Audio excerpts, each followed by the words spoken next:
Umani naman ang batikos ang gobyerno sa isyu ng mga Pinoy na nakauwi mula sa Dubai nitong nakalipas pong araw. Paglilinaw ng mga nakauwing Pinoy, sila ay mga Filipino travelers na na-stranded at hindi mga OFWs na nakauwi sa pamamagitan ng repatriation program ng pamahalaan. Erlo Bringa sa balita. Inulan ng batikos ngayon sa social media ang Department of Migrant Workers o DMW maging ang OWA sa naging pag-uwi ng mga Pilipino mula sa Dubai nitong Huwebes. Umabot sa higit 4 na ng Pinoy ang umuwi sa kabila ng mga kaguluhan sa gitnang silangan. Kabilang sa naging komento ng netizen, sabi lang ang isang nakasama sa mga umuwi ay ang pagpapasalamat ito sa UAE government dahil sa ginawang pagtulong sa kanila para makauwi. Sabab nito sa kanyang post, ang mga umuwi at stranded ng mga Filipino travelers ay hindi parte ng OFW repatriation program. Mismo ang UAE government ani nang nag-shoulder ng assistance at related costs. Taliwas sa report ng ilang media outfit na sinasabing kasama ito sa OFW repatriation effort.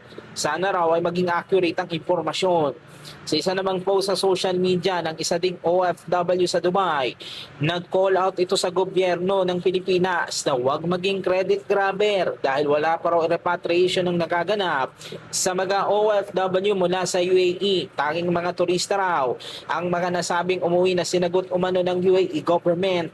Sa isang pahayag, sinabi naman ng Department of Migrant Workers na ang mga umuwi ay kanilang kinumpirmang mga stranded workers at hindi ni-repatriate. Ang mga ilan sa mga umuwi ay pinayuhan ng kanilang mga employer na pansamantalang umuwi muna para sa kanilang kaligtasan habang ang iba naman ay natapos ng kanilang kontrata at ang ilan ay nagpasyang tuluyan ng umuwi sa bansa dahil sa personal na dahilan.